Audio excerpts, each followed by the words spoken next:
साहेब की जय। गुरु श्री चतुरदास साहेब की जय। गुरु श्री मनहरदास साहेब की जय। गुरु श्री मंगलदास साहेब की जय। गुरु श्री खेमदास साहेब की जय। गुरु श्री पद्मनाभ साहेब की जय। बंदगी साहेब। सतनाम सत्सुकृत आददलीय जर चिंत पुरुष सुमेंद्र करुणामय कबीर धनी धर्मदास जी साहेब ने दया। सौ प्रथम विश्व वंदनीय विश्वपति सदगुरु परमात्मा सतपुरुष कबीर साहेब ना पावन चरण कमल में सप्रेम सादर साहेब बंदगी। अपनी गुरु गादी परम पूज्य दादा गुरु श्री जयरामदास जी साहेब ना दरबार ना समाधिस्थ गुरु संतों की पावन चेतना ने मारा सप्रेम सादर साहेब बंदगी। शुद्धधाम कबीर मंदिर वैगनपुर नाद्य स्थापक एवं परम पूज्य नानक दासजी साहेब की पावन चेतना ने मारा सप्रेम सादर साहेब बंदगी।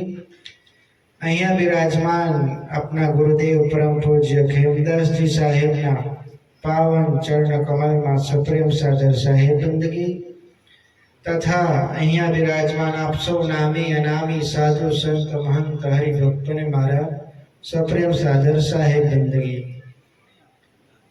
आज रोज परम पूज्य नानक दास जी साहेब की चौथी पुण्यतिथि अवसर निमित्ते अहिया स्वयं गुरुघर थी गुरु संत ने पधरामणी करावी छे तथा साहेब ना नामनो आनंद आरती यज्ञ की स्थापना पर करवामां आवी छे जे अहिया परिपूर्ण थवा जई रह्यो छे। तो घना वर्षोथी आपणे आ सतधाम आ भूमि पर गुरुदेव अने परम पूज्य नानक दासजी साहेब ना सानिध्यमां सदगुरु परमात्मानुं स्मरण अने भजन पण अने आनंद अने कीर्तन पण करता आव्या छे। केम के मनुष्य अवतार में आपने भजन कीर्तन अने स्मरण प्राप्त थवुं ए पण खूब मोटी बात छे। सदगुरु परमात्मा सत्पुरुष कबीर साहेबे धनी धर्मदास जी साहेब ने आ सतपंथनी स्थापना करवानो आदेश आपेलो छे ने ए आदेश ए वचन अनुसार 42 पेढ़ीनुं वचन पण अर्पण करेलुं छे।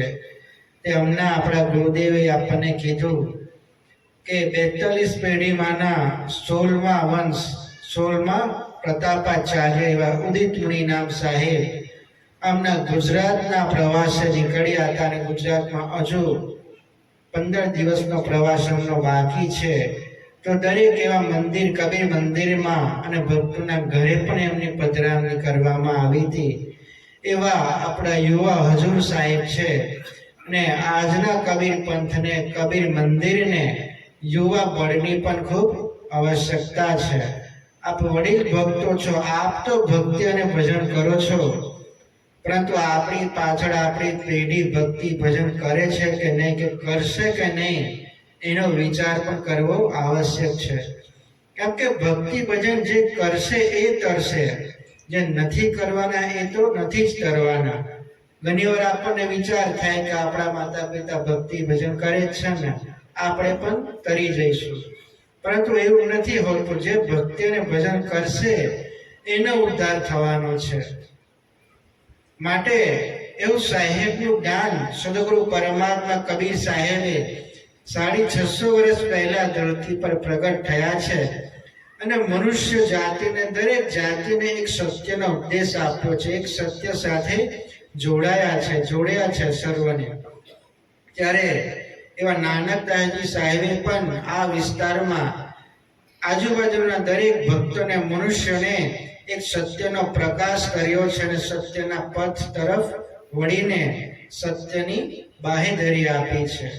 ત્યારે આપણે આ સતનામને ક્યારે ભૂલવાનું નથી। આપણે એકતાની સાથે અને એક લક્ષ્યની સાથે આપણે સદગુરુ પરમાત્માની ભક્તિ અને ભજન અવશ્ય કરી લેવાના છે। એક દ્રષ્ટિની સાથે, એક લક્ષ્યની સાથે જે આપણા ગુરુદેવે આપણને જ્ઞાન આપ્યું છે એ જ્ઞાનને આપણે અવશ્ય સ્વીકારવાનું છે અને વિચારશીલતાની સાથે આપણે આને ભક્તિને ભજન અવશ્ય કરી લેવાના છે. કેમ કે આપણે અહીંયા આટલા બધા બેઠા છે, આપણને ક્યારે એવું કહેવામાં નથી આવતું કે તમે અસત્યની તરફ જાઓ. કેમ કે આપણે અસત્યની તરફ વળી જઈએ છીએ. આપણને આપણા ગુરુ સંતો માત્ર એક દિશા તરફ વારે છે કે તમે સત્યની તરફ વળો, કે સત્યની તરફ વળીને રહો, સત્યની ચાલ ચાલો. કેમ કે આ કળિયુગ છે ને કળિયુગમાં સત્યની ભક્તિ કરવી એ કઈ જેવી તેવી વાત નથી. સત્યને પકડી રાખવો એટલે તલવારની ધારને પકડી રાખવા સમાન છે. માટે એવી આપણે સત્યની ભક્તિ કરી રહ્યા છે ત્યારે આપણે આપણા ગુરુદેવનું વચન ક્યારે ભૂલવું ન જોઈએ ને ગુરુદેવની ભક્તિ અને ચરણ ક્યારે છોડવા ન જોઈએ. કેમ કે જયરામદાસજી સાહેબ કહે છે કે ગુરુપદ અધિક જાણજો સૌથી છે બળવાન. જયરામ કહે રામ અને કૃષ્ણજી પણ ધરતા હતા ગુરુજીનું ધ્યાન. ત્યારે એવા આપણે રામ અને કૃષ્ણજી જેવા દેવ પુરુષો પણ જ્યારે આ ધરતી પર આવીને ગુરુદેવના આશીર્વાદથી પાછા પોતાના ધામમાં જતા હોય તો આપણે તો મનુષ્ય છે, આપણે આપણા ગુરુ સંતનું નામ અને ગુરુદેવે આપેલી ભક્તિ ક્યારે ભૂલવી ન જોઈએ. ત્યારે વધુ ન કહેતા અમને આપણા ગુરુદેવે કીધું કે આ વર્ષમાં આવતા વર્ષ સુધીમાં આપણે ગુરુ દરબારનું ઉદ્ઘાટન પર્વ પણ કરવાનું છે, મહોત્સવનું આયોજન પણ કરવાનું છે. તો આપ સૌ હરિભક્તો ખૂબ જ પ્રેમ ભાવથી સાથ અને સહકાર પણ અવશ્ય આપજો. આપણા યુવા છોકરાઓને પણ તૈયાર કરજો, નાના બાળકોને સારા સંસ્કાર પણ આપજો.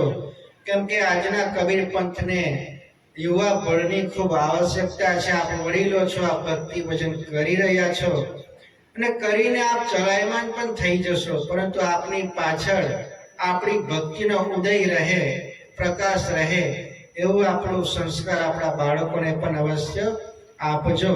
અને આ મંદિરની જે પણ કઈ તૈયારી હોય કરવાની બાકી હોય બાંધકામ, તે પણ કાર્ય યોજના કરીને તૈયાર કરશો. કેમ કે ભંડારાનો મહોત્સવ એ કઈ જીવતો ખર્ચ નથી હોતો, ખૂબ મોટા પાયેનો ખર્ચ રહેતો હોય છે. ખૂબ જ પ્રેમભાવથી સાથ સહકાર આપીને આપણે આ સત કાર્ય પરિપૂર્ણ કરવાનું છે. ત્યારે વધુ ન કહેતા ગુરુ દરબાર માંજલપુર કબીર મંદિરના આપ સૌ હરિભક્તોને ખૂબ ખૂબ આશીર્વાદ. આપ સર્વનું જીવન નિરોગી બને, નિર્વ્યસન જીવન બને, જન્મ અને મરણના બંધનમાંથી મુક્ત થઈ મોક્ષ ગતિને પ્રાપ્ત કરો એવા આશીર્વાદની સાથે વિરમું છું. બોલીએ સદગુરુ સાહેબ કી જય, સત્યનામ સાહેબ કી જય, બંદગી સાહેબ.